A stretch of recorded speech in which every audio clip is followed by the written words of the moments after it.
Listo, pues entonces vamos a retomar la clase en donde nos quedamos aquí con la evaluación preanestésica. Esta evaluación preanestésica que tiene que ver entonces con la evaluación entonces no nada más de tórax, de frecuencias como tal, frecuencia cardíaca, respiratoria, sino que también tiene que ver con la evaluación física tanto de abdomen como de pelvis. Entonces, si nosotros hacemos nuestro clásico dibujo, en donde aquí está un animalito, tiene su colita, tiene entonces una pierna, pues entonces aquí hay un abdomen, tienes entonces la última costilla. Y entonces puede ser que tengas entonces aquí extremidades como la extremidad escapular.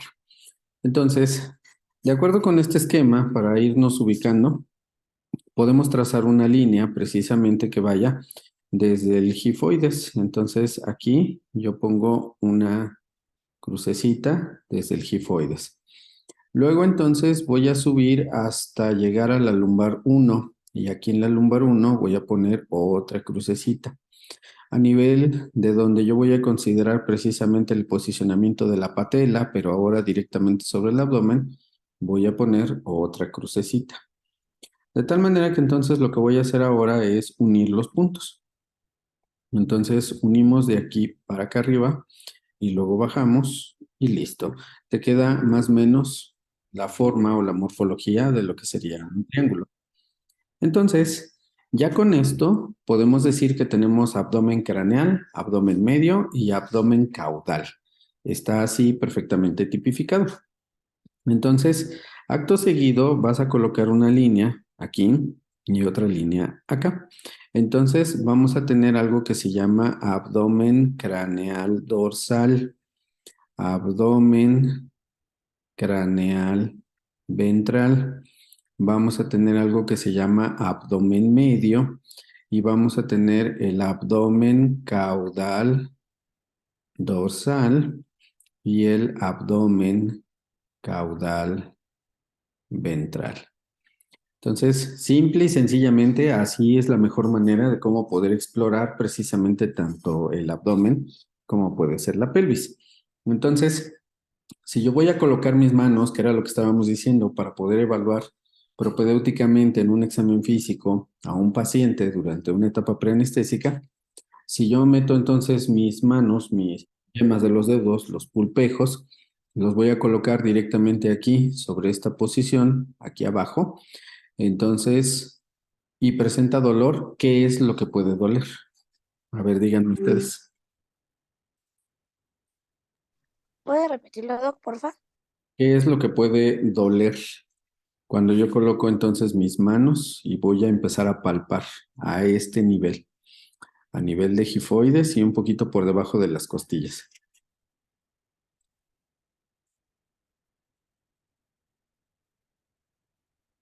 ¿Qué es lo que puede doler? ¿El hígado? El hígado, muy bien, entonces el hígado se extiende del lado izquierdo, del lado derecho. Probablemente como decíamos en la clase anterior, si tenemos un paciente que tiene hepatomegalia, entonces lo palparás en ambos lados. Lo ideal, lo normal es que no lo palpes. El hígado está por debajo de las costillas, entonces no deberías de palparlo. Pero si lo palpas y se siente un borde redondeado y además duele, bueno, pues entonces probablemente sea el hígado. Pero si te vas un poquito hacia el gifoides y un poquitito cargado hacia la izquierda, si tiene dolor, probablemente el paciente tenga entonces dolor referido hacia el estómago. Esta es una zona precisamente del epigastrio y esa zona epigástrica pues entonces va a traer consigo probablemente que la estimulación de que tú tengas ahí ese efecto de estar empujando los dedos hacia la cavidad, probablemente el paciente pueda vomitar si es que tiene mucho dolor. Entonces, esto es lo que puede suceder precisamente cuando evalúas a un paciente. Pero si palpas el abdomen medio y lo que duele es esto que está aquí, entonces, ¿de dónde viene el dolor?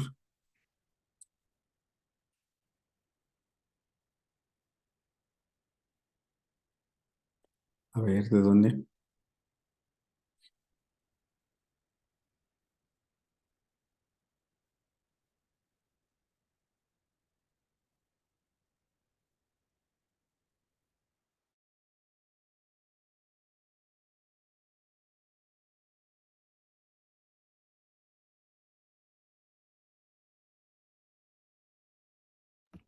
Ya me perdí, ¿lo puede repetir, por favor?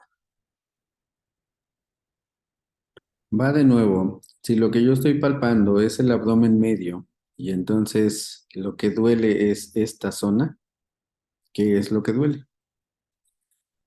¿Puede ser el intestino? El intestino delgado, principalmente entonces a quien estaríamos visualizando, probablemente el caso del yeyuno, un poquito el íleon. Entonces, si lo que nosotros tenemos es probablemente una hembra y entonces esa hembra puede tener aquí un dolor referido como si fueran en dos posiciones, porque en esas dos posiciones resulta ser que vas a sentir así como si fuera un choricito de un lado y tienes otro choricito del otro.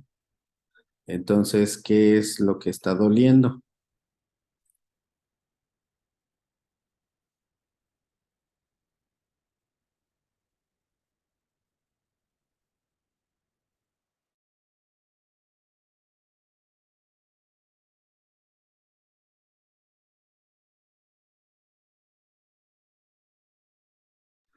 ¿El intestino grueso?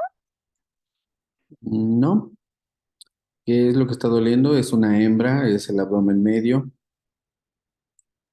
¿Útero? Útero. Exactamente el útero, entonces lo más seguro es que tengas un paciente, si se sienten así los cuernos muy evidentes y puedes palpar un útero que está ocupado, probablemente lo que tienes es un paciente que está desarrollando piómetra. Entonces, estos pacientes también tienen mucho dolor. Entonces, eso lo puedes determinar justamente aquí, en el abdomen medio. Entonces, el abdomen medio no solo sirve para determinar precisamente esta situación en donde nosotros podemos localizar un paciente con gastroenteritis o simplemente con enteritis o un paciente que tenga un cuerpo extraño, un paciente que tenga intususcepción. Entonces, eso lo puedes hacer, lo puedes palpar precisamente porque es un paciente que puede tener dolor. Pero también es cierto que en el caso de las hembras, pues entonces tienes un paciente que a lo mejor está en vías de desarrollo de un padecimiento que se llama piómetra.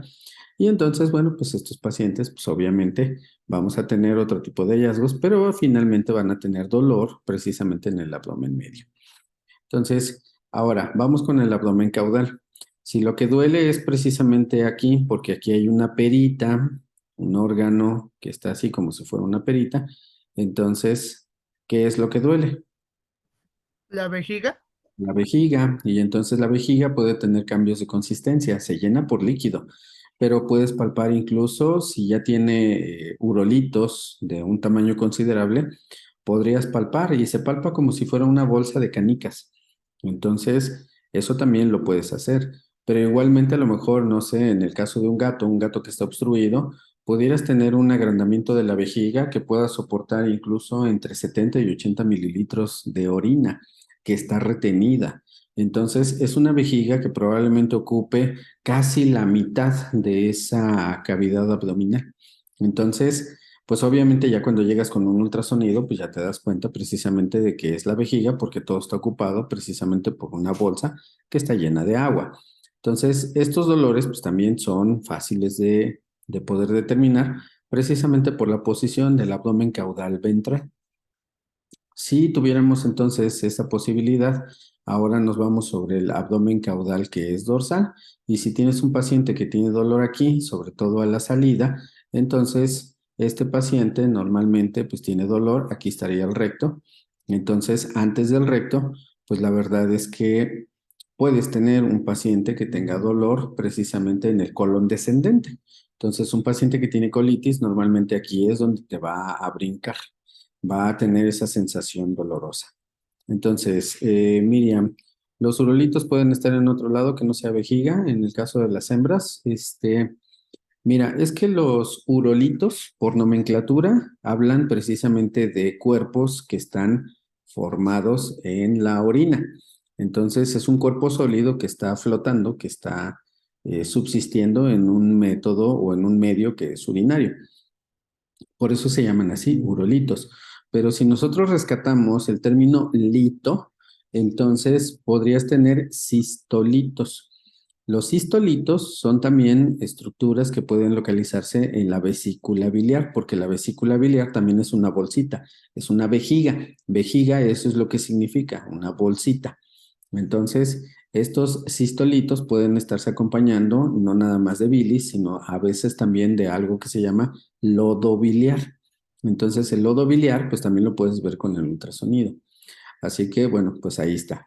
Y otra forma de visualizar a estos litos es en el tracto digestivo, nada más que ahí se van a llamar coprolitos. Entonces, los coprolitos estarán en el intestino, delgado, grueso, y ya cuando van a salir en el recto, pues ahí es donde puedes empezarlos a visualizar, sobre todo cuando se están eliminando y que no tienes un paciente que vaya a obstruirse. Entonces, los litos como tal, pues ya volvemos a repetir, cistolitos, vesícula biliar, coprolitos, entonces estarían en el intestino, y el caso de los urolitos, que sería entonces el riñón, el ureter, la vejiga o incluso la uretra, es decir, todo el tracto urinario se puede ver involucrado, ¿vale? Entonces, bueno, cuando tienes un paciente, decíamos que tiene dolor, sobre todo en esta parte dorsal, pues a lo mejor puede ser el colon. Entonces, pues ya puedes determinar esto. Pero si lo que tienes entonces es la posibilidad de ponerte un guante y hacer una palpación rectal, te vas a dar cuenta que aquí, por debajo, entonces, de ese intestino, habrá algo que parece así como una manzanita, como si fuera un duraznito. De hecho, se siente su bifurcación y en el caso de los machos, estaríamos hablando precisamente de la próstata. Entonces, aquí también podrías encontrar el dolor referido que vas a obtener precisamente cuando hay una hiperplasia prostática o bien una hipertrofia prostática.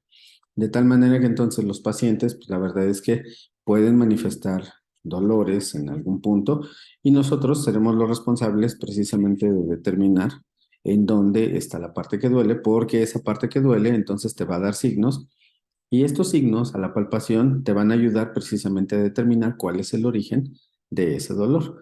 Por ejemplo, aquí también en el abdomen medio hablamos de que prácticamente sobre el cuerpo del lumbar 1 o lumbar 2, dependiendo de la especie, vas a encontrar aquí arriba un frijolito y este frijolito pues entonces es el riñón, pero es el riñón izquierdo porque el riñón derecho normalmente recuerden que en los perros está protegido por las costillas. Entonces, podemos entonces estar diseñando estrategias precisamente para poder determinar de dónde proviene el dolor. Así que esto es algo que nos faltaba comentar de la clase anterior. A nivel de aparato digestivo, entonces también me interesa que evaluemos distensión abdominal, si el paciente tiene dolor, tiene diarrea, tiene vómito, porque de aquí va a depender precisamente la estrategia que puedas observar. Muchas veces los pacientes que están obstruidos, que tienen un cuerpo extraño, pues hay que determinar cuál es el cuerpo extraño. Los cuerpos extraños pueden ser muy diversos. Por ejemplo, en el caso de los perros, pues es más común que encuentres pelotas de juego, es más común que encuentres los clásicos huesos, incluso a veces hasta huesos de fruta. Tuvimos un paciente que comía duraznos de este tipo melocotón, entonces pues todos los huesos ahí se quedaron, entonces va muy variable, ¿no? El perro en realidad no tiene una selectividad como para estos cuerpos extraños. La verdad es que los perros pueden comer cualquier cosa, pero los gatos no. Con los gatos hay que tener cuidado porque lo que más buscan son los cuerpos lineales. Entonces, hay gatos que a lo mejor lo que tenemos es precisamente el desarrollo de un cuerpo extraño que puede ser lineal, ya sea un listón. Entonces, estos listones que muchas veces se pueden encontrar en algunas cirugías, pues la verdad es que también son de mucho cuidado porque los listones pueden generar estados de intussuscepción en muchos de nuestros pacientes. O bien que el intestino parezca como un tipo de acordeón, también eso puede pasar, ¿no? Entonces, haciendo memoria, creo que sí tengo algo por acá que les podríamos mostrar. Entonces,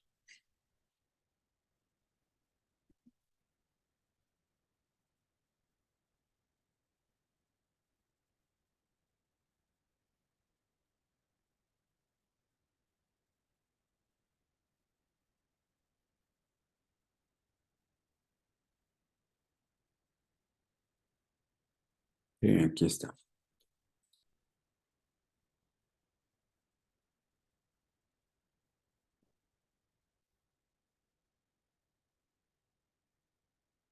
Listo, entonces, sí, ahí ya se ve.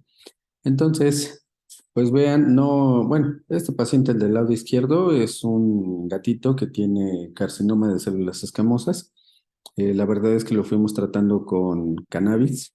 El tumor no creció, se mantuvo un poquito en restricción, se hizo más bajito, disminuimos la irrigación y es un pacientito que lo llevamos a cirugía y ya en la cirugía, pues a pesar de que este ojito izquierdo me quedó un poco rasgado como si fuera máscara del santo, poco a poco la piel se fue acomodando y fue optando por una visión, una mirada que fue un poquito más apropiada.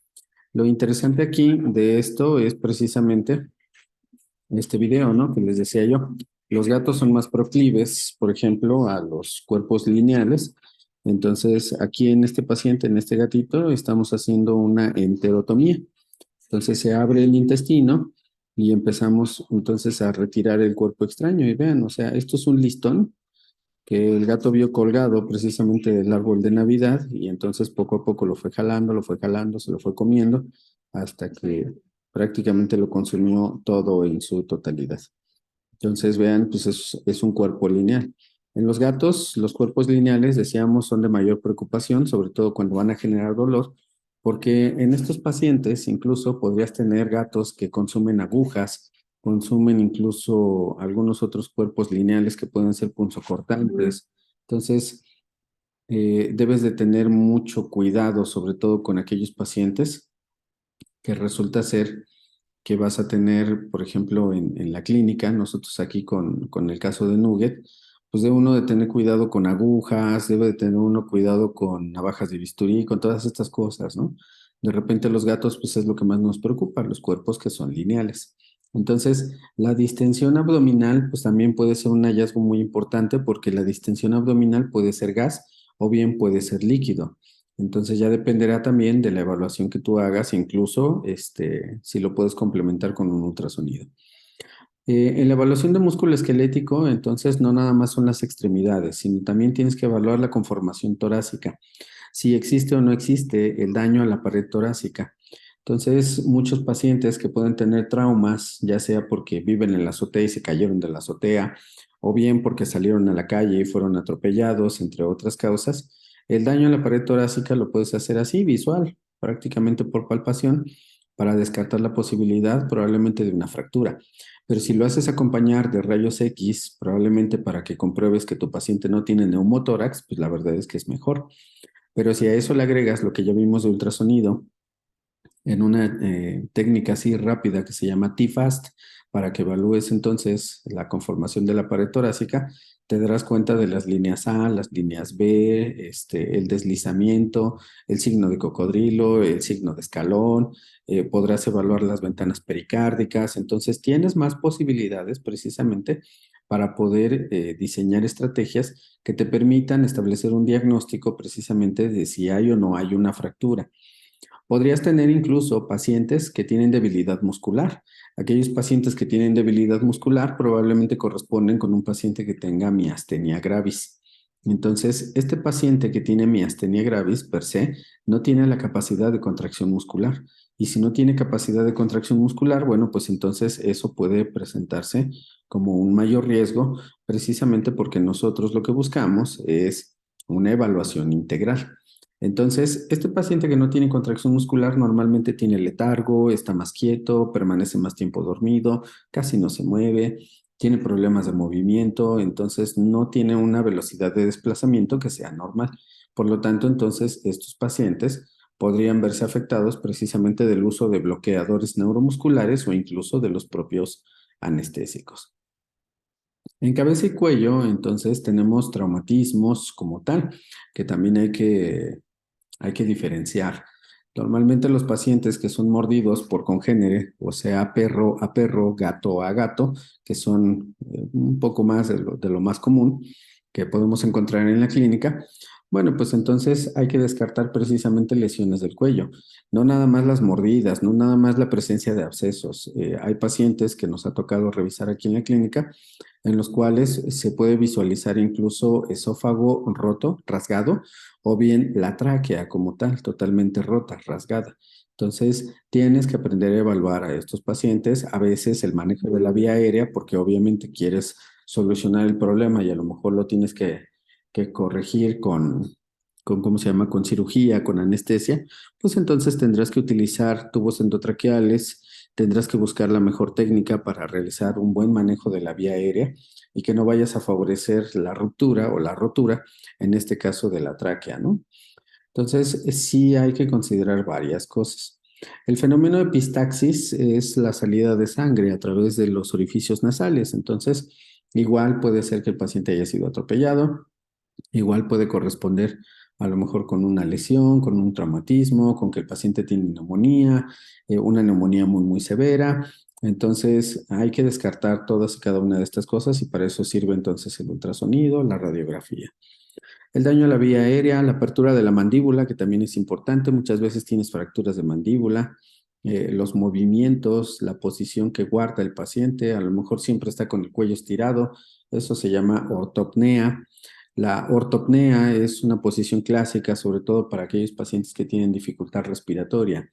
Entonces, lo que hacen es que estiran el cuello precisamente para que la tráquea pueda adoptar una forma un poco más recta que le permita respirar al paciente. A lo mejor lo que tenemos es un paciente, no sé, un Yorkie, un chihuahueño, un poodle, que normalmente son los que más se involucran en estos aspectos. Un West Highland Terrier, en donde puedes tener aspectos como el colapso traqueal o bien la estenosis de la tráquea, que eso, pues la verdad es que muchas veces el paciente está tose y tose y tose y tose. Lo manejas con antibióticos y nunca se le quita la tos, pues a lo mejor valdría la pena, ¿no? Sacarle una radiografía precisamente para que descartes o confirmes este hecho que te pueda llevar a la sospecha precisamente de colapso traqueal, estenosis traqueal o algún otro padecimiento que encuentres en la tráquea. Ha habido pacientes que a lo mejor tienen desarrollos de melanomas, sobre todo en la cavidad oral, muy, muy hacia el fondo. Y entonces, como el paciente tiene mal aliento, pues la verdad es que te lo mandan a limpieza dental cuando ya lo tienes anestesiado. Resulta ser que no puedes colocar un tubo endotraqueal porque el tumor no te deja. El tumor está tan extenso que no te permite ver precisamente la entrada a la vía aérea. Entonces, igual tienes que hacer algunas maniobras sobre manejo de vía aérea precisamente para garantizar que ese paciente puede ventilarse. Es un paciente que va a estar anestesiado y que obviamente si lo dejas así, el propio tumor puede obliterar la entrada a la vía aérea y ese paciente se puede morir. Entonces, habrá que revisar perfectamente bien estos casos. De tal manera que entonces, producto de la evaluación preanestésica, pues puedes tener un montón de problemas que pueden ser frecuentes en cada uno de los pacientes. Entonces, lo más común es que encuentres pacientes con anorexia y un paciente que tiene anorexia probablemente desarrolle hipoproteinemia, desarrolle también hipoalbuminemia. Ya quedamos que la disminución de proteínas, la disminución de la albúmina, pues trae consigo precisamente que tengas una mayor cantidad de fármaco libre.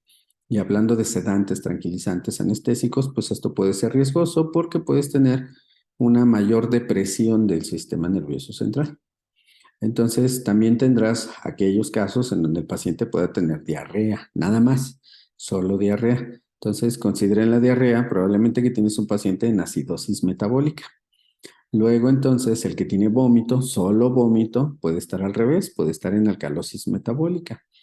Entonces, si a esto le agregas algo que ya vamos a ver, que es el siguiente tema, terapia de fluidos, si tienes un paciente que tiene diarrea, que ya está en acidosis metabólica, y tú agregas solución salina fisiológica, pues entonces la solución salina fisiológica va a inducir a un estado de hipercloremia.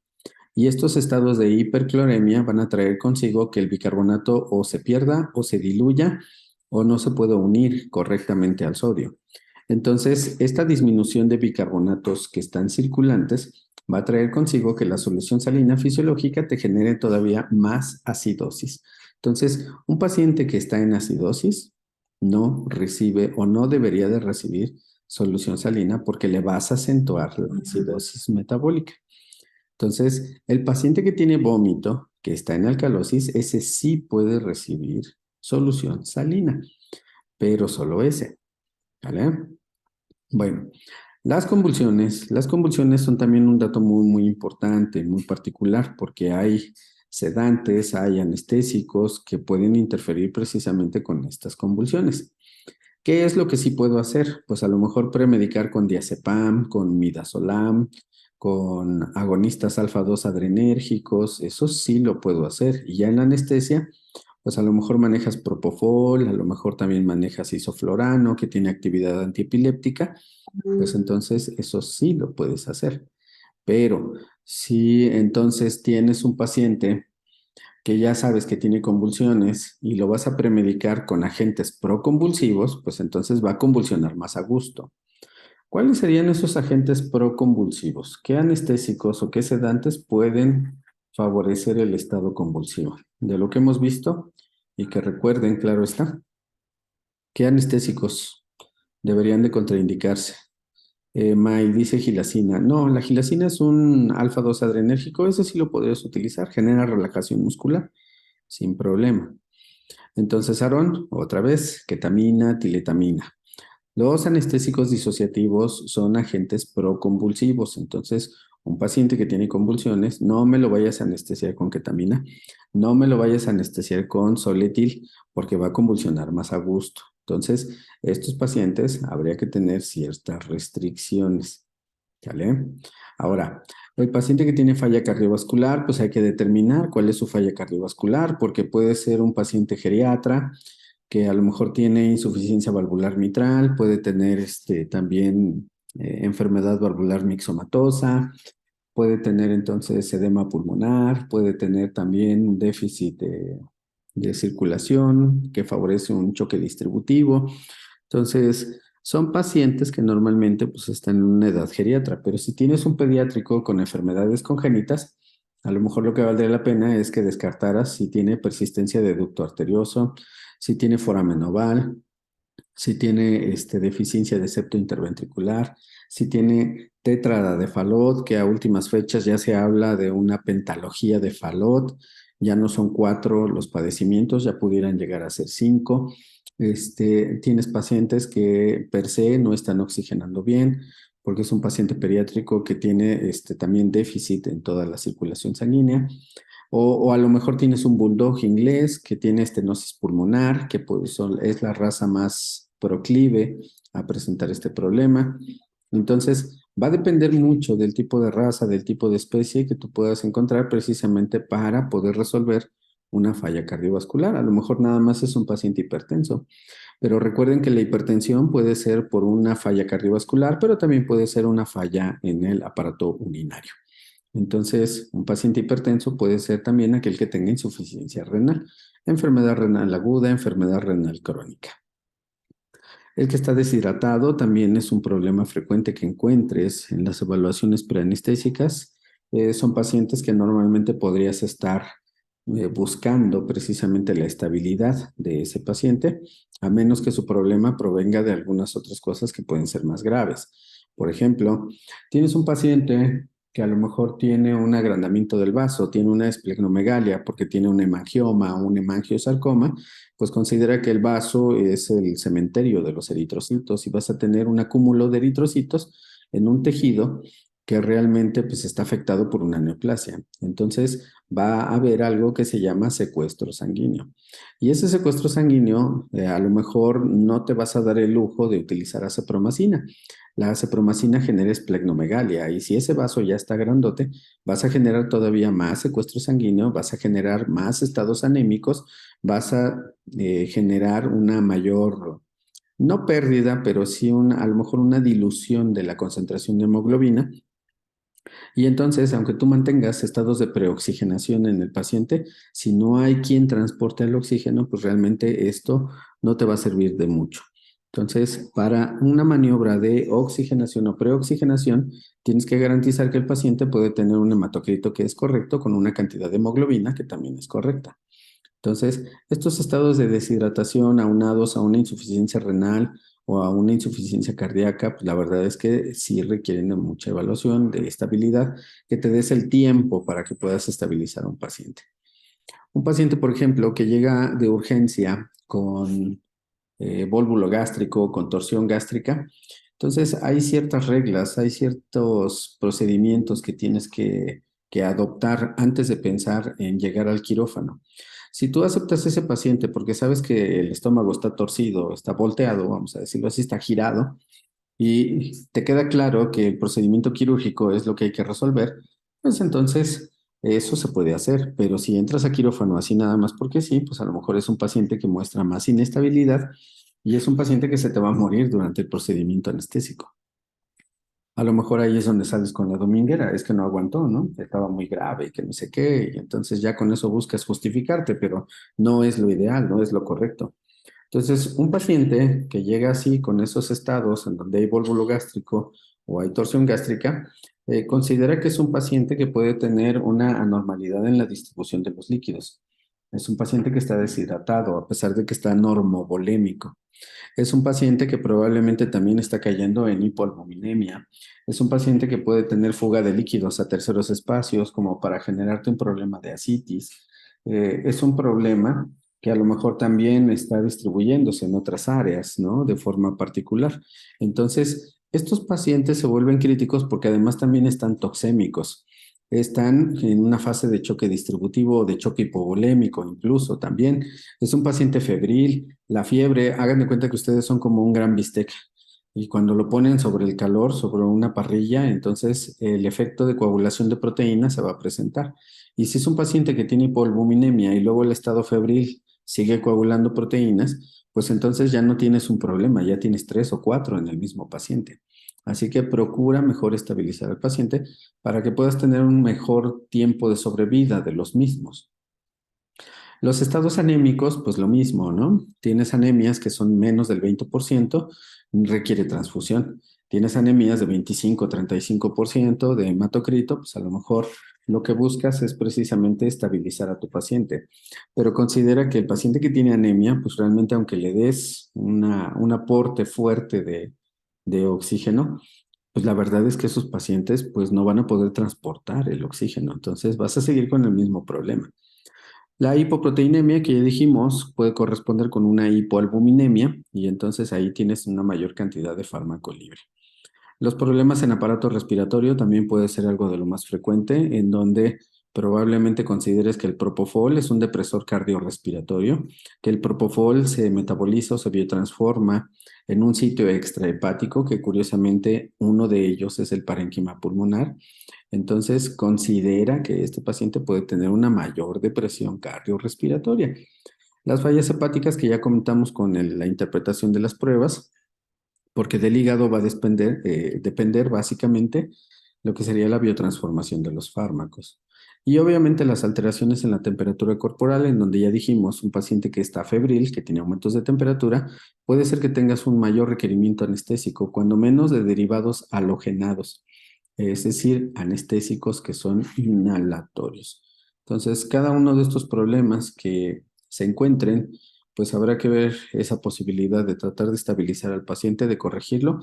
Si tienes oportunidad de regresar al paciente a su casa y que siga un tratamiento y que luego regrese para un procedimiento electivo en anestesia, en cirugía, va a ser muchísimo mejor. Pero si es un paciente de urgencia, entonces date el tiempecito precisamente de tratar de estabilizarlo.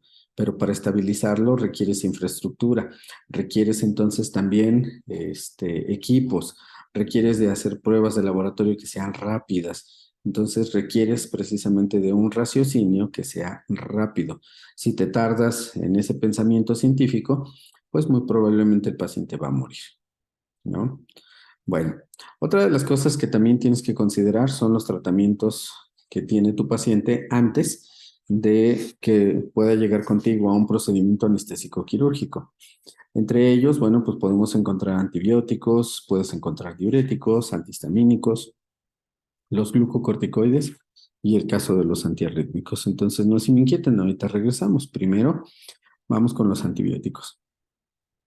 ¿Qué sucede con los antibióticos? Bueno, pues algunos de ellos, por ejemplo, los aminoglucósidos, tienen algunos efectos muy clásicos. Los aminoglucósidos tienen 3 reacciones adversas en términos generales. Son ototóxicos, son nefrotóxicos y son también neurotóxicos. Entonces, ¿qué sucede con los aminoglucósidos? Que cuando hablamos de que estos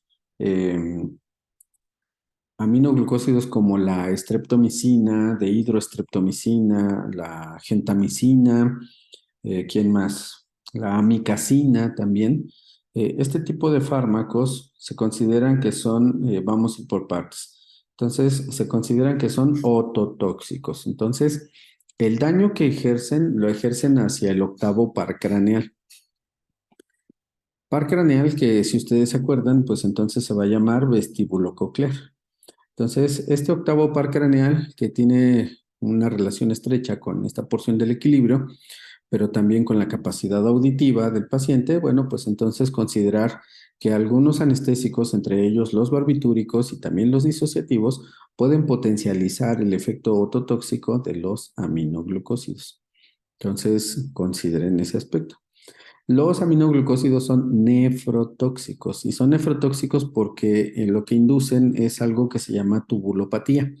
Las tubulopatías renales son frecuentes con el uso de este fármaco, lo cual puede afectar no solo la filtración glomerular, sino también el transporte a través de esta nefrona, sobre todo en el túbulo contorneado proximal y en el asa de Henle. Entonces podríamos estar generando una mayor filtración de líquido que hace que la orina tenga más volumen, que tenga un mayor efecto de dilución y que entonces la orina se vaya del otro lado. Cuando medimos densidad, sería una orina que tendría un fenómeno llamado hipostenuria. Y esta porción hipostenúrica, en donde la orina tiene una densidad menor a 1.010, pues puede estar asociada precisamente a un daño renal. Entonces, si a esto le agregas que los anestésicos inhalatorios son nefrotóxicos, sobre todo el sevoflurano que cuando entra en contacto con la cal sodada puede generar un producto que se llama compuesto A. El compuesto A es nefrotóxico. Entonces, pero bueno, el isoflorano tampoco es que digamos que es lo mejor. El isoflorano es un hidrocarburo fluorado. Esto me indica que su estructura química hay una presencia de flúor y esas moléculas de flúor, entonces, cuando pasan por el riñón, generan compuestos que se llaman fluoruros. Los fluoruros también son nefrotóxicos. Entonces, tienes un paciente que vas a trabajar con inhalatorios que sabes que ya sea el compuesto A del sevoflurano o los fluoruros del isoflurano te van a generar nefrotoxicidad y además de eso estás utilizando antibióticos tipo gentamicina, amicacina, estreptomicina, pues lo más seguro es que tengas el desarrollo de una enfermedad renal en todo su esplendor. Entonces, son situaciones que tienes que controlar, que tienes que pensar antes de hacerlas. Entonces, los aminoglucósidos llevamos que son ototóxicos, llevamos también que son nefrotóxicos. Sin embargo, los aminoglucósidos también son neurotóxicos. La neurotoxicidad está caracterizada por una interferencia sobre la placa neuromuscular. Los aminoglucósidos van a generar interferencia de los canales iónicos de calcio y de magnesio. Entonces, esto va a hacer que per se el músculo permanezca en un estado más tranquilo, en un estado, si no de relajación, de menor conductividad eléctrica. Entonces, cuando nosotros en anestesia vas a utilizar inhalatorios, vas a utilizar bloqueadores neuromusculares, recuerden que entonces vamos a generar relajación muscular como parte de esos pilares de la anestesia. El paciente que está anestesiado tiene relajación muscular y si a eso le agregas a que tiene entonces influencia de aminoglucósidos, la relajación muscular puede ser más severa, lo que te puede llevar, como dice aquí, a la transmisión neuromuscular afectada, a una depresión respiratoria que es mayor, sobre todo por la presencia de estos bloqueadores neuromusculares o los mismos anestésicos inhalatorios.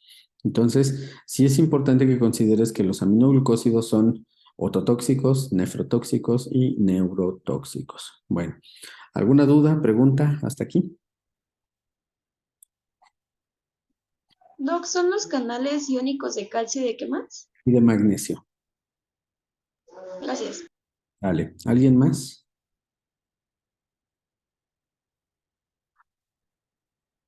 No. Bueno, en los polipéptidos tenemos dos. Hay una polimixina, aquí se los escribo, polimixina B, y hay otra que se llama polimixina E. Particularmente la polimixina E también se va a llamar colistina. También aquí lo pongo en el chat. Entonces, estas dos estructuras antibióticas, llamadas así como polipéptidos, generan también bloqueo neuromuscular.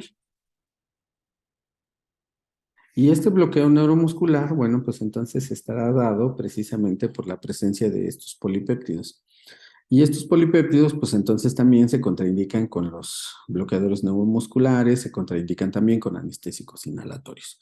Entonces, igualmente considérenlo.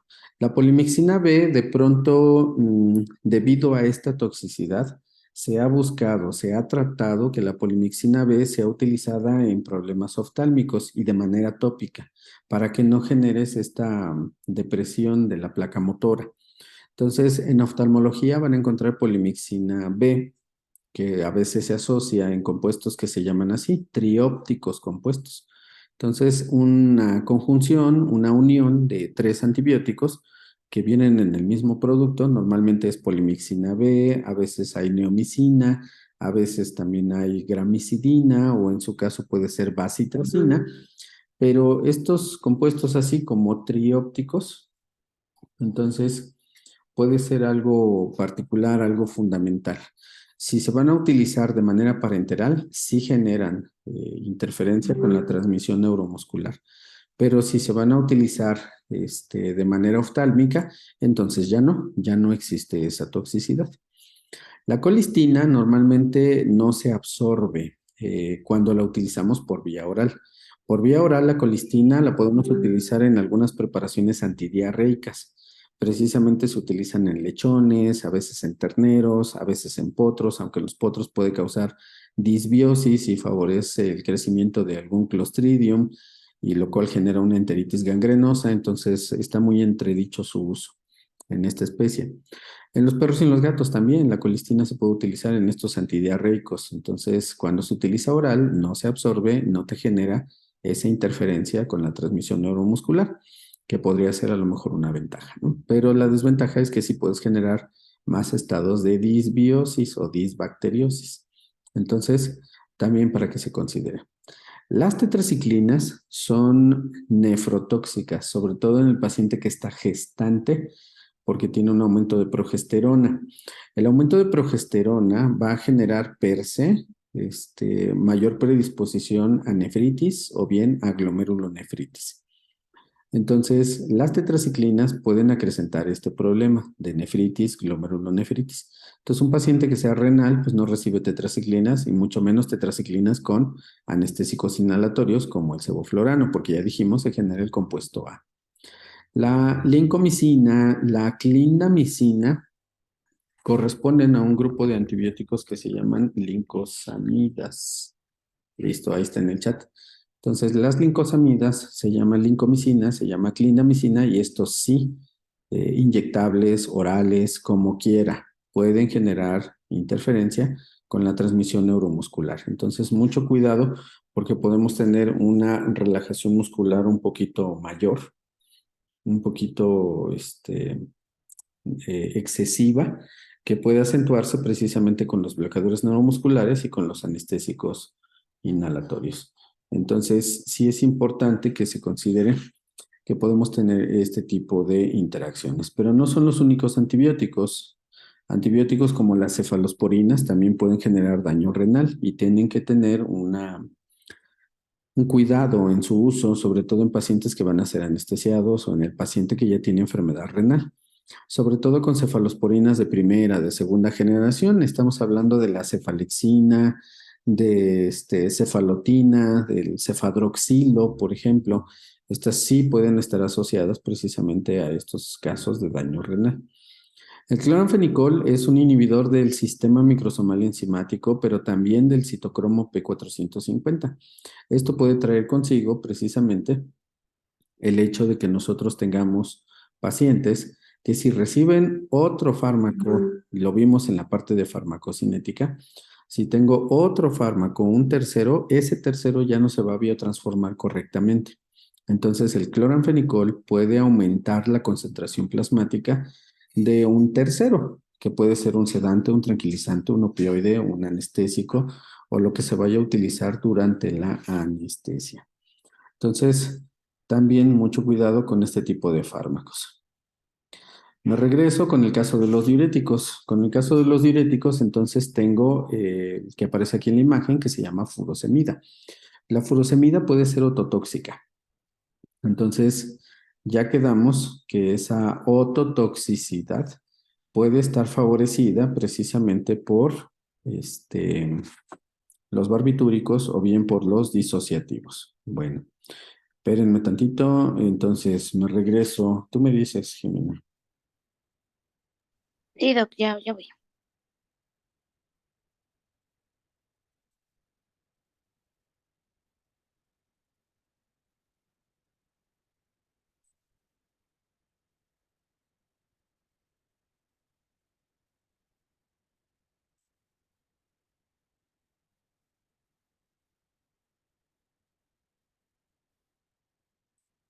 Listo, Doc. Listo. Entonces, regresamos. Entonces decíamos que...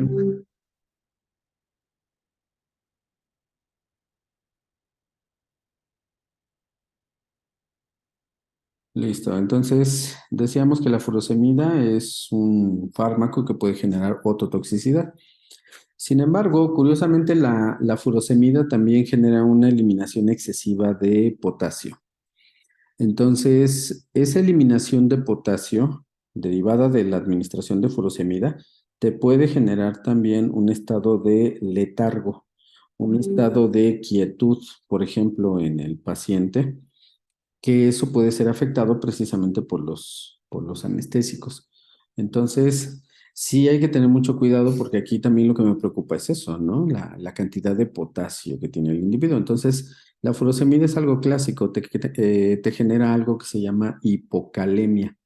Y la hipocalemia, pues entonces traerá consigo que el paciente se desplace más lento, que casi no se mueva, que tenga un comportamiento como si tuviera depresión. Entonces, para un paciente que va a ser anestesiado, pues requiere ajuste de anestésicos, porque si no, a lo mejor caemos en sobredosis. Los antihistamínicos se sujetan a la regla del 1+1. Entonces, los antihistamínicos, yo creo que a muchos de nosotros nos pasa, tienes gripa, consumes antigripales, los antigripales tienen antihistamínicos y te da sueño. Entonces, el paciente que recibe antihistamínicos per se puede ser un paciente que tenga más predisposición a esta depresión moderada del sistema nervioso central, que puede hacer que el paciente esté más quieto, con sueño, con letargo, con menor capacidad de desplazamiento. Cuando los vas a anestesiar, pues igual hay que ajustar las dosis porque en una de esas también puedes caer en sobredosis. Los glucocorticoides tipo dexametasona, betametasona, prednisona, prednisolona, metilprednisolona, flumetasona, todos estos corticosteroides se llaman así corticosteroides porque se parecen mucho al cortisol y uno de los efectos que tenemos, por ejemplo, con el cortisol se llama hiperglucemia. La hiperglucemia que se puede generar con estos fármacos y que puede ser transitoria es importante sobre todo cuando utilizas barbitúricos, cuando vas a anestesiar a un paciente con tiopental, cuando lo vas a anestesiar con pentobarbital, que ya no debería de ser, o sea, estamos dejando el pentobarbital en el milenio pasado, ¿no? Pero bueno, todavía hay algunos veterinarios que lo utilizan como un método anestésico.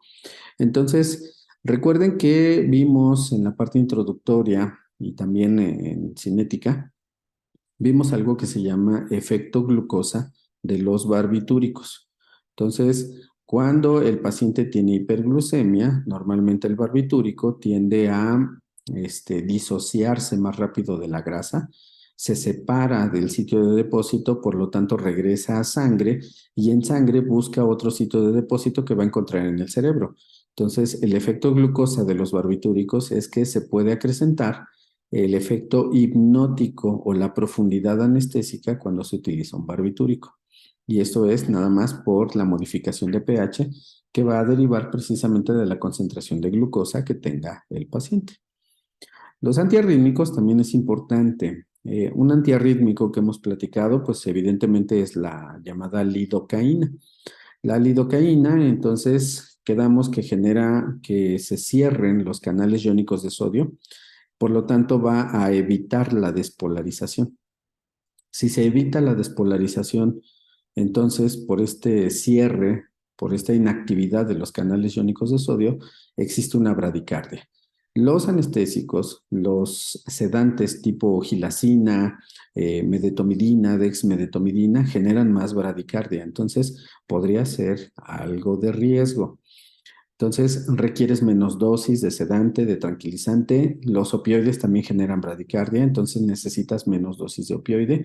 Los anestésicos, sobre todo los inhalatorios, los barbitúricos dentro de los inyectables, el propofol dentro también de los inyectables, generan también bradicardias. Entonces, estos fármacos requieren que se ajuste la dosis precisamente para no caer en una bradicardia que sea excesiva, que te afecte el gasto cardíaco y que después tengas el caso de la hipotensión, ¿no? Recuerden que lo que queremos con toda la evaluación preanestésica es evitar las 3 hipos de la muerte, ¿no? Por si no las recuerdan, entonces dijimos que es hipotensión, hipotermia y también el caso de la hipoxia. Entonces, que no se te junten estas 3, porque a lo mejor el paciente puede estar en mayor riesgo.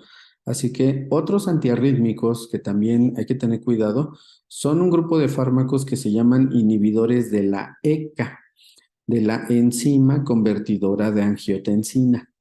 Entonces, estos inhibidores de la ECA van a ser todos los prilos, captopril, enalapril, lisapril, ramipril, benacepril, todos estos prilos.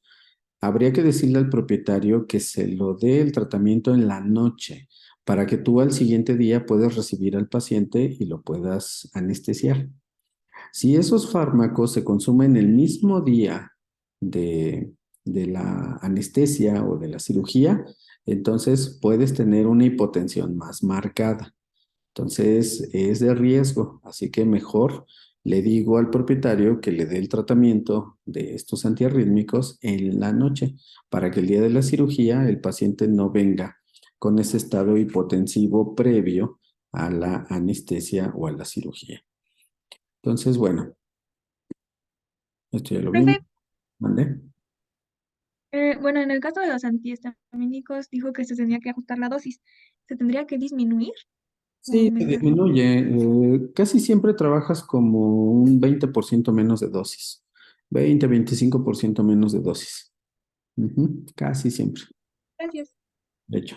Bueno, entonces, recordar que la evaluación de laboratorio, la evaluación de las pruebas de gabinete puede marcar también una diferencia importante. Entonces, no porque no tenga dolor en el abdomen, no porque no tenga agrandamiento de un tejido, de un órgano, no quiere decir que está bien. Entonces, hay que hacer pruebas de laboratorio precisamente para que ustedes ya con lo que vimos puedan tener esa capacidad de decisión para poder decidir el mejor plan analgésico, plan anestésico para ese paciente en particular. Recuerden que la mejor anestesia es la que requiere el paciente, no la que yo me sé de memoria. Para que no se les olvide, entonces el hemograma, los tiempos de coagulación, el hematocrito y proteínas, que también son parte del hemograma, la química sanguínea, en donde ya dijimos que las enzimas o transaminasas hepáticas pueden ser indicativos de la función hepática, donde ya dijimos que la evaluación del riñón puede correr a cargo de la urea, la creatinina en cuanto a concentraciones, también el fósforo, ¿no? Que te puede indicar esta parte de la evaluación renal. Y ya encaminado hacia la evaluación del riñón, pues que no se te olvide que también tienes que hacer evaluación con un examen general de orina. Entonces, otra parte importante es la preparación preanestésica. Normalmente preguntan cuánto tiempo de ayuno. Entonces, ya lo había comentado, ya no me gusta recomendar precisamente esos periodos de ayuno de 12, 24 horas, porque el paciente luego llega muy débil. Un paciente que llega con hipoglucemia a quirófano es un paciente problemático, es un paciente que va a tardar más tiempo en recuperarse de la anestesia, es un paciente que está más proclive a la hipotermia, a la hipotensión y sobre todo también a la hipoxia. Entonces, es un paciente que a lo mejor si le agregas que tiene anemia y si tiene otras comorbilidades, pues la verdad es que nos va a ir muy mal. Entonces, el ayuno de sólidos para perros grandes vamos a manejar 6 horas. Para perros chicos, 3 a 5 horas. Y en el caso de que vayamos a trabajar con gatos o bien con cachorros, tanto de perro como de gato, pues la verdad es que el ayuno de sólidos es de 1 hora, o sea, no vamos a más. Estos pacientes requieren llegar bien con una normoglucemia. Estos pacientes requieren precisamente estar estables. Entonces, no le vayan a dar periodos de ayuno como luego le hacen con las campañas de esterilización, en donde tú vas a preguntar el día de hoy al mediodía y te dicen que ya no le des de comer desde ahorita y que el perro lo lleves el día de mañana a las 11 de la mañana, pues prácticamente ya casi llegó con un ayuno de 24 horas. Entonces, ese paciente o se profundiza más en la anestesia o no se recupera de la anestesia o de plano ya no se recuperó en definitiva y para siempre de la anestesia, ¿no? Se quedó en el viaje. Entonces, son pacientes que hay que tener cuidado. Muchas veces nos dicen, no, es que también tienes el riesgo de que puede vomitar durante la cirugía. Sí, pero a ver, entendámonos. Si yo tengo esa situación que me preocupe, que el paciente vaya a vomitar precisamente durante el procedimiento anestésico quirúrgico, pues la verdad es que el paciente en ese momento tiene una cánula traqueal, tiene una sonda endotraqueal. Y esa sonda endotraqueal tiene un globo de neumotaponamiento, un CUF, y ese globo de neumotaponamiento pues va a evitar que se broncoaspire, entonces pues no le pasa nada, simplemente lo único que va a pasar es que vas a tener que limpiar la cavidad oral del perro o del gato al momento de que se vomitó, pero son cosas que se pueden solventar. Pero ¿por qué les preocupa? Porque muchas veces los pacientes ni siquiera tienen una sonda endotraqueal. Están anestesiados, están así a la buena de Dios y como dice, ¿no? Si Dios quiere y Diosito desde el cielo te dice, pues no quiero. Y como dice, pues no quiero, entonces tu paciente se profundizó y se murió. Entonces, ¿qué pasó? Se broncoaspiró. Entonces, son situaciones que a lo mejor habría que tomar en cuenta. Ahora, ustedes ya saben en este momento que puedes utilizar, por ejemplo, omeprazol para evitar las regurgitaciones, puedes utilizar también Serenia como un adyuvante analgésico, pero también por un efecto antiemético. Puedes a veces utilizar en el paciente metoclopramida o bien ondansetron, también a la par del Serenia, porque tienes efectos precisamente antieméticos. Entonces, son premedicaciones que tienen que ir de la mano con lo que tú pretendes hacer. El ayuno de líquidos también no está tan alejado de lo que estamos diciendo de los sólidos. Entonces, perros grandes podrías considerar 4 horas, perros chicos 2 horas, y muchas veces los gatos y los cachorros, pues la verdad es que con media hora es más que suficiente. No deberíamos de preocuparnos por esto. ¿Qué pasa con los caballos? Los caballos, pues normalmente te sugieren periodos de 6, 8 horas, dependiendo la talla del caballo. Es rarísimo que ya se sugieran 12 horas, tanto de sólidos como líquidos. Entonces, normalmente ya trabajamos así, 6, 8 horas, porque también no quiero tener un caballo débil durante un procedimiento anestésico. La categoría de riesgo anestésico, pues consideren que durante la evaluación ustedes van a tener que dar una calificación y se tiene que dar precisamente una calificación porque necesitas proporcionar con esta herramienta 3 criterios. El primero de ellos es que tengas el medio para tratar los problemas existentes. Entonces, si sabes que tu paciente tiene anemia, pues a lo mejor se la corriges con una transfusión. Si no tienes manera de cómo conseguir un donador, bueno, pues entonces buscas estabilizarlo de otra manera. Si tiene una deshidratación ligera, bueno, terapia de fluidos con solución Harman, Ringer lactato. Si tiene una deshidratación que sea severa, bueno, pues a lo mejor un isotónico, un cristaloide isotónico combinado con un expansor del plasma. Entonces, tienes exactamente todos los medios disponibles para poder tratar los problemas que ya identificaste. Luego, ¿para qué otra cosa sirve esta categoría ASA como riesgo anestésico? Para que tú puedas prevenir estas complicaciones que muchas veces se van a observar durante el fenómeno anestésico. Entonces, si sabes que el paciente que está anestesiado no tiene un buen intercambio gaseoso, pues entonces para eso ya lo preoxigenaste. Si sabes que ese paciente puede desarrollar apnea, pues caramba, tienes un tubo endotraqueal, tienes una bolsa ambú o tienes un circuito anestésico a partir del cual puedes ejercer ventilación asistida o ventilación mecánica. Si sabes que el paciente puede tener bradicardia, bueno, pues no le profundices mucho en la anestesia o en su caso utilizas anticolinérgicos del tipo atropina. Recuerda que si tiene bradicardia e hipotensión, atropina es la solución. Entonces, tienes medios como para poder identificar estas complicaciones y que actúes en consecuencia. Entonces, Lo que no se vale es que tengas un paciente que ya se está muriendo, no tiene catéter endovenoso, no tiene sonda endotraqueal, entonces te vas a tardar más tiempo, que fue lo que vimos en fases y planos de la anestesia. Te vas a tardar más tiempo en colocar estas cosas y cuando lo logres, probablemente el paciente ya se murió. Y la otra, que tengas posibilidad de complicaciones quirúrgicas que sean mínimas. Recuerden que eso de que tiene rechazo a la sutura, eso no existe. Eso es una payasada que quién sabe a quién se le ocurrió como justificación de su ignorancia. Lo que tenemos son verdaderos médicos anestesiólogos. Ah, por cierto, hoy es día del anestesiólogo, es Día Mundial del Anestesiólogo. Entonces, felicidades a todos los que se van a dedicar a esto que estamos platicando. Y luego entonces también considera que igualmente en esto que llamamos complicaciones quirúrgicas, pues existe la dehiscencia de la herida. Si tú dejas los puntos de sutura sumamente apretados, pues la herida se inflama, se corta el tejido y la herida se abre. Entonces, eso no es rechazo a la sutura.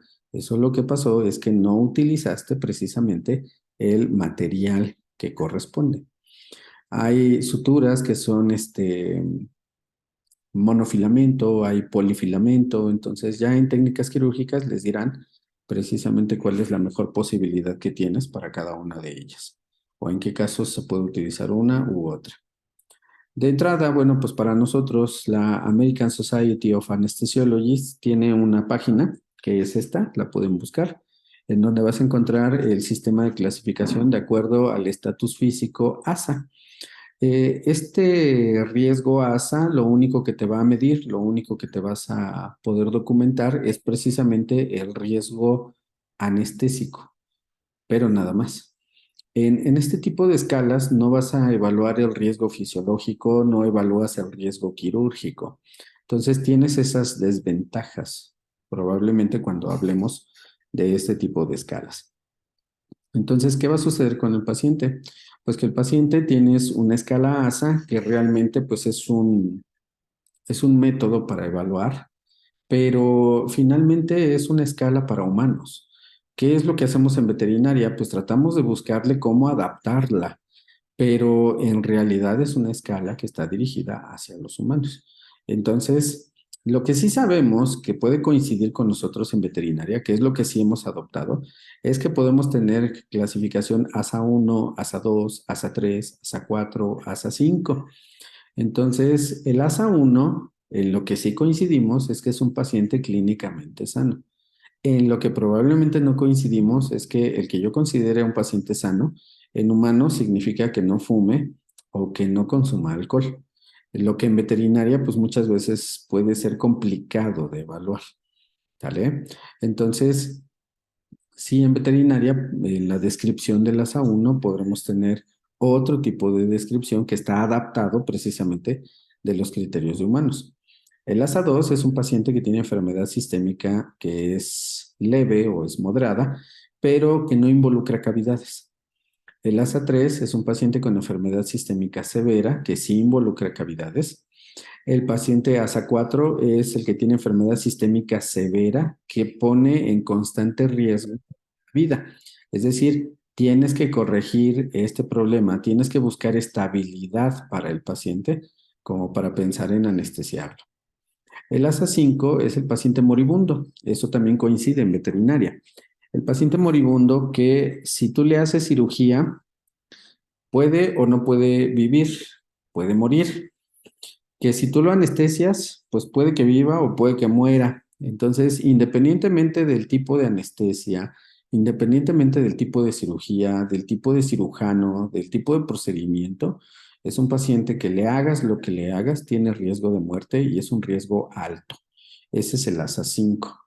Entonces, bueno, pues esto puede explicar por qué cuando llegas a la entrevista preanestésica y le dices al propietario, ¿sabe qué? Su paciente es un ASA 5 y se muere en la anestesia, cuando le das la parte médica o el dictamen médico, le dices, ya ve, yo le aseguré que era un ASA 5, la situación era muy difícil, y entonces el propietario a lo mejor queda tranquilo y tú también, pero cuando es un ASA 1 y ese es el que se murió, es el paciente clínicamente sano. ¿Cómo le avisas? ¿Cómo le informas a ese propietario que su paciente que era clínicamente sano se murió en la anestesia?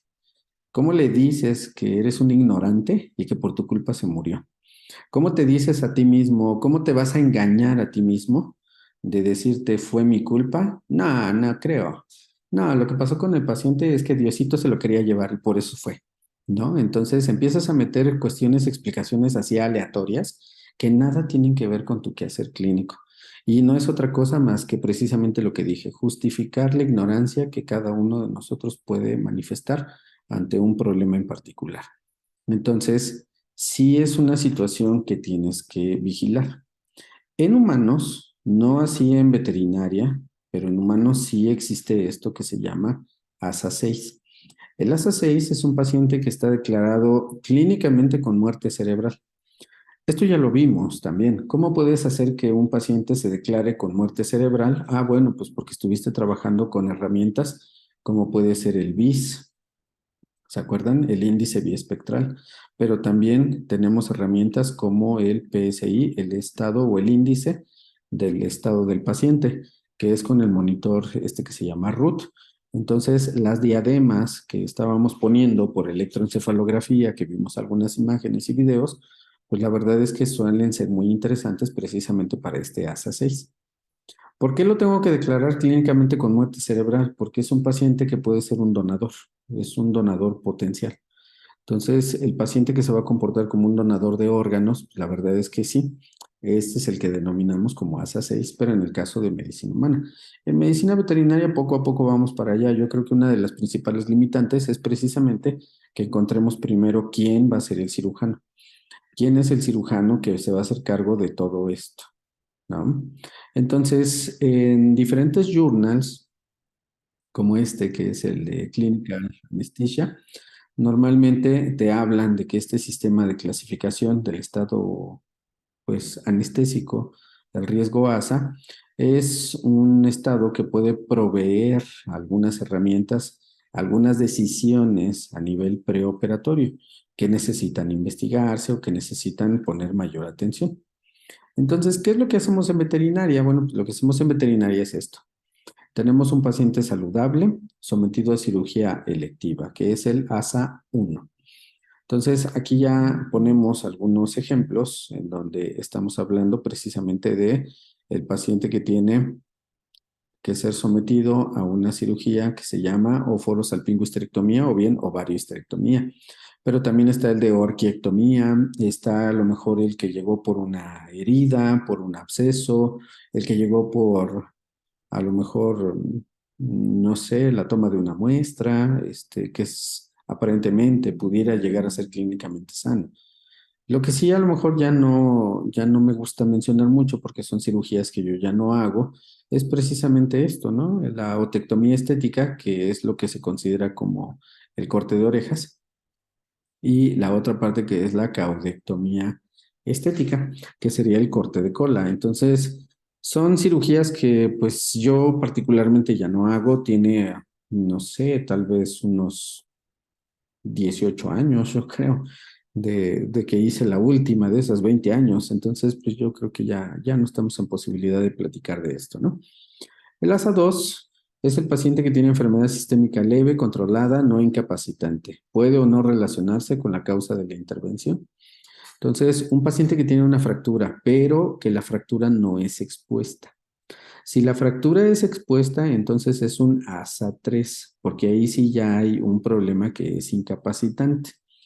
Porque el que tiene fractura expuesta no solo tiene tejido inflamado, también puede tener hemorragia activa, también puede tener edema de la zona, también puede tener contaminación de la herida, puede desarrollar osteomielitis. Entonces, probablemente hasta este punto pudiera llegar a considerarse, de acuerdo al tipo de problema que se desarrolla, como un ASA 4.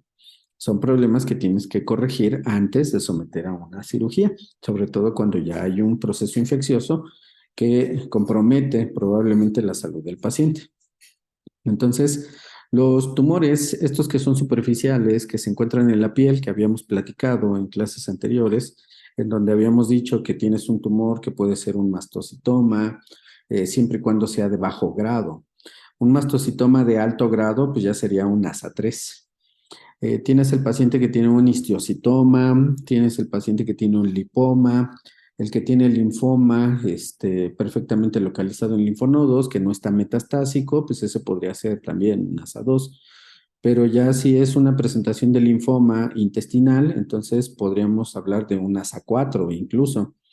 Un linfoma megaloblástico, también podría ser un ASA3, un ASA4, dependiendo de los signos que estén asociados. Entonces, siempre considerar que el tipo de riesgo anestésico va a estar determinado por el estado físico que tiene el paciente.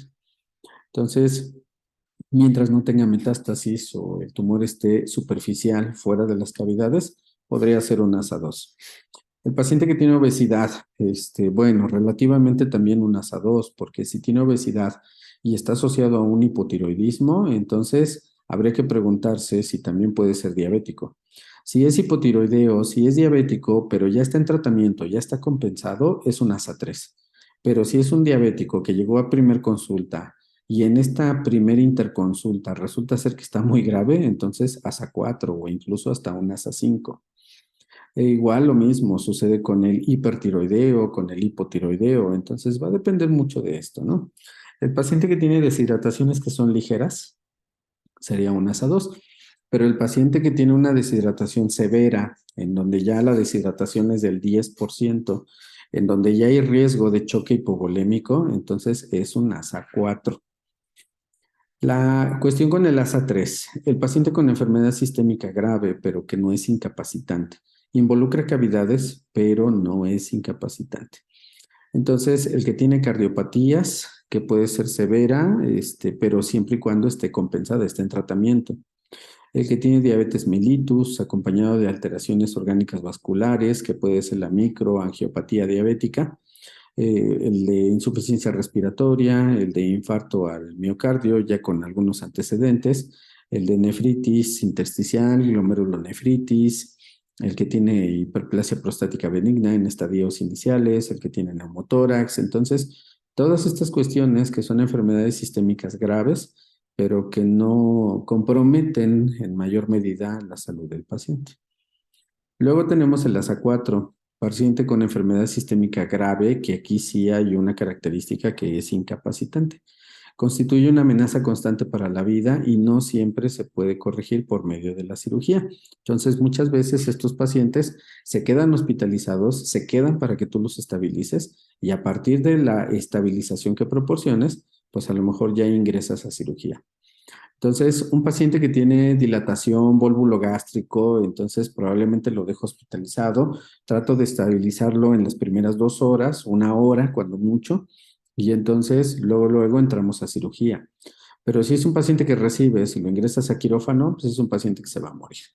Entonces, hay que tener cuidado. Entonces, en estos casos, como ya hay una amenaza constante para la vida, pues la insuficiencia cardíaca, la insuficiencia valvular mitral, que no tiene tratamiento, la enfermedad valvular mixomatosa, la cardiomiopatía dilatada, cardiomiopatía hipertrófica, que no tienen tratamiento, la enfermedad respiratoria, la enfermedad aguda renal, la enfermedad renal crónica, en donde el paciente también ya tiene hipertensión, donde el paciente ya tiene hiperparatiroidismo renal secundario, el que tiene angina persistente, miocarditis activa, el diabético que no tiene tratamiento, que ya tiene complicaciones severas en otros órganos, el paciente que tiene lo que habíamos dicho en las pruebas de laboratorio, que tiene uremia, que tiene azotemia, el paciente enfermo renal que además puede tener esta uremia concomitante, el que tiene ruptura de vaso, el que tiene ruptura de vejiga porque fue atropellado, el paciente que tiene las fracturas expuestas. Entonces hay muchos ejemplos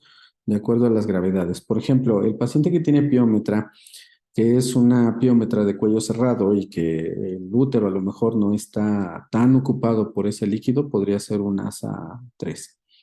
El paciente que ya viene descompensado con mucho dolor, que ya empieza con signología de enfermedad renal, que ya tiene ictericia, probablemente ese sea un ASA4.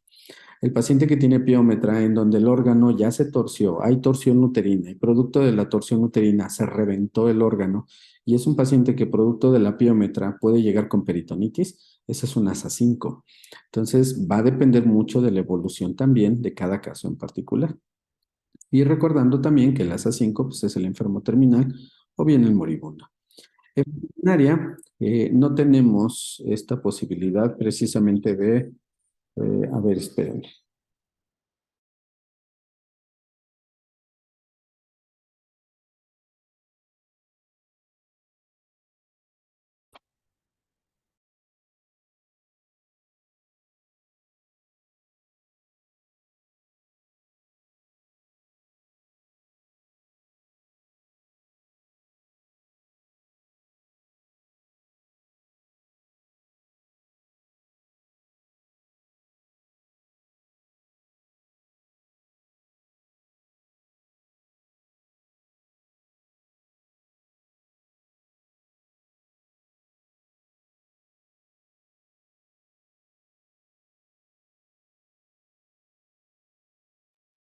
Entonces, bueno, decíamos, en medicina humana tienes el ASA6 y ese ASA6 pues es el posible o el potencial que es el donante o el donador de órganos.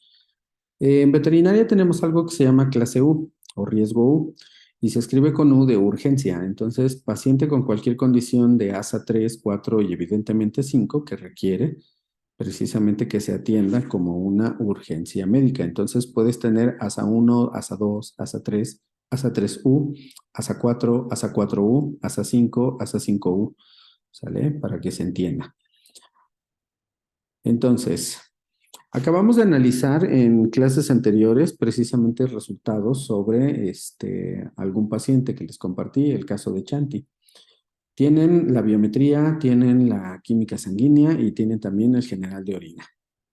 A partir de estos tres y de valores que ustedes consideren como que pudieran ser normales o graves, necesito que busquen en internet precisamente esto, el score que se llama Score Apache. Y el Score Apache entonces habla de una escala que te va a medir, fíjate bien, temperatura, presión arterial, frecuencia cardíaca, frecuencia respiratoria, puede medir también fracción inspirada de oxígeno, fracción de bicarbonato, el caso del pH, el sodio, potasio, creatinina sérica, hematocrito, leucocitos, la escala de coma de Glasgow, la edad del paciente, las enfermedades crónicas, cuál es el motivo de ingreso. Entonces, todas estas cosas se pueden evaluar precisamente mediante esta escala que se llama Apache. Hay un Apache que se llama Apache 2 y hay otro que se llama Apache 3. Estas siglas Apache pues son el acrónimo en inglés precisamente de lo que estamos haciendo, de lo que vamos a evaluar. Y lo que vamos a evaluar entonces es algo que se llama evaluación de la salud crónica o bien también de la fisiología aguda que tiene el paciente en particular. De tal manera que entonces lo que voy a hacer indirectamente con esta escala Apache es precisamente hacer la evaluación fisiológica. Es la evaluación del riesgo fisiológico. Entonces, esta evaluación del riesgo fisiológico, pues la verdad es que te puede dar una mejor perspectiva, porque el propietario siempre te va a decir, oiga, doctor, ¿cuál es la expectativa de vida? Pero el propietario quiere que lo pongas números. Entonces, cuando el propietario te hace la pregunta, quiere que le respondas que hay un 20% de posibilidades de muerte, hay un 50% de posibilidades de muerte. Entonces, eso es lo que busca él. Lamentablemente, nosotros en veterinaria no estamos acostumbrados a esto. Y cuando tú respondes ignorantemente que hay un 40% de posibilidades de muerte, no lo haces con herramientas de evidencia científica, sino que lo haces desde tu cabecita o desde el hígado o desde el riñón, porque lo que estás haciendo es inventarte un número para poderle contestar al propietario porque tú sientes o tu percepción, tu experiencia clínica es lo que dicta que puede pasar, pero la verdad es que no es lo correcto. Entonces, para que ustedes tengan en mente que esto se puede evaluar, bueno, pues entonces les comparto ahorita una página ahí en el grupo de WhatsApp, en donde precisamente tenemos esto del sistema de puntuación Apache 2 y los cálculos aproximados de mortalidad. Esto se aplica principalmente, decíamos, para el paciente de unidad de cuidados intensivos, pero de hoy en adelante ustedes podrían aplicarlo precisamente para el día a día. Y en ese día a día, bueno, pues puedes encontrarte precisamente con estas respuestas. Así que se tiene que hacer en las primeras 24 horas esta evaluación. Un valor entero de 0,67 es lo que puedes obtener, siendo 0 menos riesgo y siendo 67 una enfermedad de mayor riesgo. Entonces, en términos generales, aquí hay un modelo de aplicación. Entonces, temperatura, presión, frecuencia cardíaca, respiratoria, oxigenación, lo puedes hacer manualmente o incluso lo que puedes hacer es precisamente buscar la herramienta, así como ya les compartí un enlace en donde puedas tener precisamente la forma de cómo calcular precisamente este índice. De acuerdo con esto, entonces fíjate bien, vas a tener puntajes de 1, 2, 3 y 4 y sin embargo, entonces aún así no basta con esto. Tienes que establecer una sumatoria precisamente aquí. Los puntos APS son lo que sale de este cuadro de aquí arriba.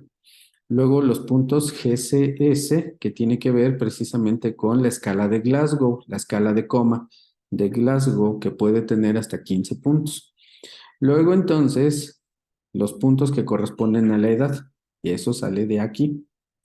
Y luego entonces, la enfermedad que puede tener el paciente como una comorbilidad, ya sea que sea un paciente que esté programado o un paciente de urgencia. La suma de los valores te va a dar una puntuación. Pensando que tuvieras puntuaciones de 25 a 29, ya le puedes decir al propietario, su paciente tiene probabilidad del 55% de mortalidad por el efecto de la anestesia. Entonces, ya no vas a responder desde tu intuición, desde lo que tú crees que puede pasar. Ya no vas a responder desde ahí. Ya vas a responder precisamente desde el punto de vista real, con evidencia científica de qué es lo que puede pasar. ¿Sale? Entonces, bueno, dudas, preguntas hasta aquí.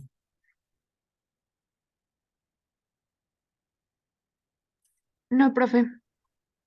¿No? Ok. Bueno, Jimena, ¿listo? Sí, doc, ya. Solo era una palabra, gracias. Ok. Luego, a mí particularmente me gusta más el sistema Apache 2, pero también existe uno Apache 3. Entonces, para nosotros en veterinaria puede sonar así como que, wow, esto es lo último, esto es lo mejor, pero no. O sea, este sistema Apache 3 fue conocido, fue publicado desde 1991.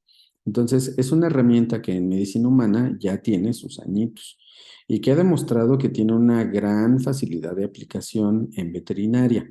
Entonces, vuelvo a lo mismo. En riesgo ASA evalúas riesgo anestésico. En el riesgo Apache 2, Apache 3, vas a evaluar riesgo fisiológico. Y entonces aquí ya puedes obtener una posibilidad en porcentaje de lo que representaría la mortalidad del paciente debido al procedimiento anestésico. Y este es Apache 3, entonces date cuenta que a lo mejor coincide con el Apache 2 porque evalúas pulso, presión arterial, temperatura, frecuencia respiratoria, la saturación arterial de oxígeno, el hematocrito, pero tiene sus diferencias. Esta escala es un poquito más completa porque también te expone los valores de leucocitos, considera la creatinina, considera la producción de orina, el nitrógeno ureico sanguíneo, la albúmina, la bilirrubina, la glucosa, que de pronto a lo mejor en Apache 2 no estaban consideradas. Entonces, para estas situaciones, para estas cosas, es precisamente que quiero que utilicen los estudios de Chanti para que ustedes me calculen riesgo anestésico, pero que también me calculen riesgo Apache, ya sea que ustedes utilicen Apache 2 o bien la escala Apache 3 para que se vayan familiarizando con estas herramientas. Sin embargo, no son las únicas. Fíjense que hay otras posibilidades de escalas que también pueden evaluar precisamente el riesgo que es fisiológico. Y entonces encontramos este tipo de escalas en donde vas a encontrar precisamente ahora una escala que se llama SAPS. Entonces aquí están los parámetros, evalúas edad, evalúas frecuencia cardíaca, evalúas también la presión arterial sistólica, la saturación de oxígeno o la fracción inspirada de oxígeno, el nitrógeno ureico, la producción de orina, carbonatos, glóbulos blancos, bilirrubina, sodio sérico, potasio sérico, si el paciente tiene o no tiene enfermedad crónica y por qué se da precisamente el tipo de admisión. Entonces, para eso, pues también les comparto otro enlace en donde viene aquí esto que llamamos la escala SAPS, que es una escala simplificada, eso es lo que significa la S, SAPS. Entonces, una escala simplificada de la fisiología o del estado fisiológico del paciente. Entonces, para que también lo consideren durante una evaluación, dijimos, de tipo preanestésico. ¿Sale? Entonces, habrá otras escalas como esta que se llama MODS, que también es una más sencillita de poder aplicar, pero que también representa la posibilidad precisamente de evaluar el riesgo fisiológico. ¿Sale? Entonces, bueno, antes de que se me olvide, porque podemos tener otras escalas también. Entonces, en esas otras escalas, fíjense que hay otros modelos de evaluación. Déjenme abrir la presentación donde está, porque ahorita es lo que me estaba yo acordando. Entonces,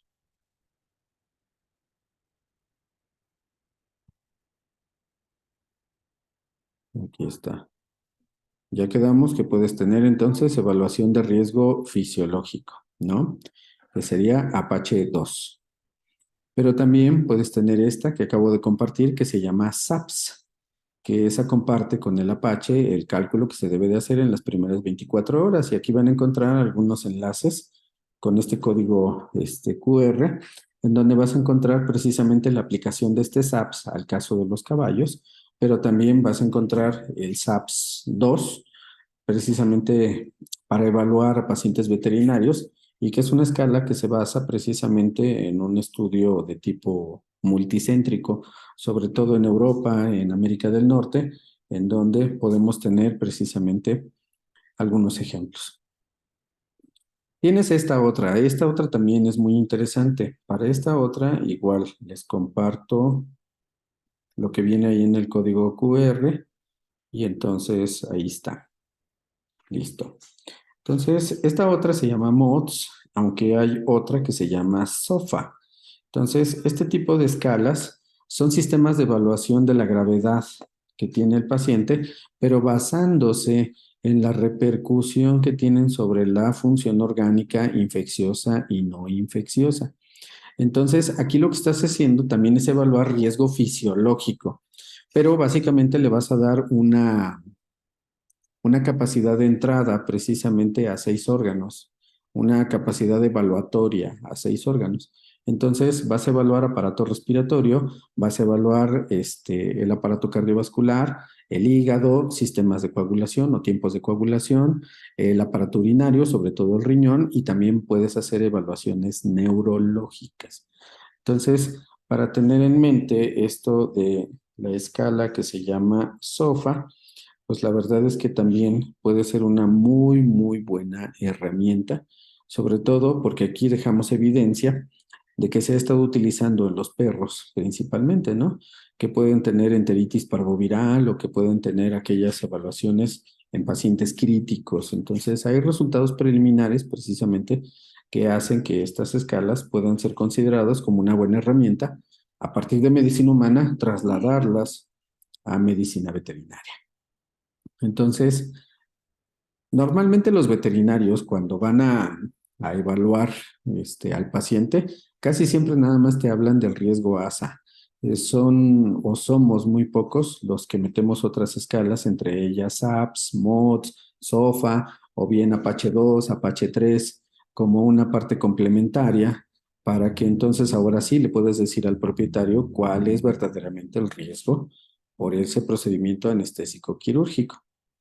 Y hay otra escala que es esta, que se llama POSUM. Entonces, lo que vamos a concebir precisamente con esta escala POSUM es precisamente también la posibilidad ahora de evaluar un sistema de codificación, pero fíjate bien, En el sistema POSUM ya vas a evaluar riesgo quirúrgico.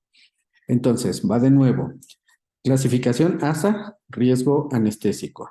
Entonces, sistemas Apache 2, Apache 3, MODS, SOFA y el caso también de se me olvidó el otro, SAPS. Entonces es riesgo fisiológico. Y entonces ahora tendrás esta posibilidad precisamente de poder considerar precisamente ahora esto que llamamos como tal el riesgo quirúrgico. Entonces, ya para evaluar el riesgo quirúrgico, pues entonces aparentemente vas a tener esta posibilidad de contestar tomando en consideración un cuestionario que aparece aquí abajo, Sistema de Puntuación Quirúrgica POSUM, que también ya les compartí un enlace para esto. Y entonces, fíjate bien, tienes magnitud de la cirugía, si es menor, intermedia, mayor o es compleja. El número de cirugías que lleva el cirujano en menos de 30 días, porque de ahí también depende qué tanta atención pueda poner al procedimiento quirúrgico. El sangrado que tuvo el paciente durante la cirugía, si hubo presencia o no de líquido peritoneal, el tipo de cirugía, si fue electiva, urgente o bien emergente, o bien si era una cirugía neoplásica, pues entonces el grado de malignidad que se pudo haber registrado. Si no hubo malignidad, si hubo una malignidad primaria muy localizada, o a lo mejor ya los ganglios ya tenían modificaciones o incluso el paciente ya podría tener metástasis hepática, esplénica o bien pulmonar. Entonces, cada una de estas evaluaciones, pues obviamente son importantes, así que ya para que de aquí en adelante, pues no tengan esa situación en donde nada más les digan, oiga doctor, ¿y qué porcentaje de riesgo? Y tú vas a responder así a ciegas, pues la verdad es que no. Entonces, todas estas herramientas surgen precisamente como una alternativa para que nosotros tengamos sistemas de evaluación preanestésica que sean más completos, más seguros. ¿Sale? Bueno, y la siguiente parte, pues es que obtengas precisamente el consentimiento informado. Y esa parte, pues la verdad es que también es todo un reto. Si tú sacas una hojita y le dices al propietario, es que necesito que me responda a esta pregunta y que me firme la responsiva de cirugía, el propietario a lo mejor te dice, oiga, ¿y mi paciente se va a morir? Y yo creo que eso no es lo que queremos. Entonces, en la entrevista preanestésica, tú tienes que obtener el consentimiento informado precisamente porque le vas a decir al cliente en qué va a consistir el procedimiento anestésico, cuáles son los riesgos a los cuales se expone su mascota, su animal, para que luego entonces no me reclamen cosas, ¿no? Entonces, ya vimos un gato que tiene un objeto lineal en una cirugía. Este es un perro, estábamos sacando huesos como tal. Este también es un perro, el que está aquí en medio. Este animalito era de un carnicero, creo que ya les había platicado. Se salió, se peleó en la calle, se trabó con otro perro. Aparentemente no lo soltaba y para que lo soltara, al carnicero se le ocurrió con la chaira, con el cuchillo con el que cortan los bistecitos, que supongo que debe de tener un filo bastante bueno. Se le ocurrió que podría picarle en el interior de la boca, pero se le olvidó que pues la chaira también corta, entonces le dejó la lengua toda tasajeada, toda fileteada, ¿no? Como tal. Entonces es un paciente que terminó en eutanasia. No pudimos reconstruir precisamente esa lengua. O bien, también puedes tener estos pacientes que son mucho amor. Y digo que es mucho amor porque si yo veo la silueta cardíaca, pues aparentemente tiene un corazonzote que no le cabe en el pecho, ¿no? Entonces, este paciente que tiene mucho amor, pues evidentemente tiene una insuficiencia cardíaca congestiva que se necesita corregir. Bueno, no corregir, más bien necesitas estabilizar. Y es un paciente que obviamente pues va a tener mayor riesgo. Un corazonzote de este tipo, pues la verdad es que a lo mejor ni siquiera en un ASA 4, ya podrías estar considerando un ASA 5 para este paciente, a pesar de que no lo consideres como un moribundo, pero sí tiene un mecanismo complejo, ya totalmente descompensado, como para que se pueda utilizar, ¿no? Bueno, entonces el consentimiento informado, pues Tengo 5 para las 4. Yo creo que hasta aquí lo vamos a dejar porque sí hay que analizar este consentimiento informado. Y ya sería lo último, ¿no? Como para decir ya las conclusiones, que serían estas. Pero bueno, dudas, preguntas. No, profe. No, doctor. ¿No? No, doc. Ok, entonces como verán, pues la evaluación preanestésica resulta más compleja de lo que hacemos normalmente, ¿no? Bueno, pues si no hay dudas, preguntas, hasta aquí le dejamos. Déjenme, entonces suspendemos la grabación.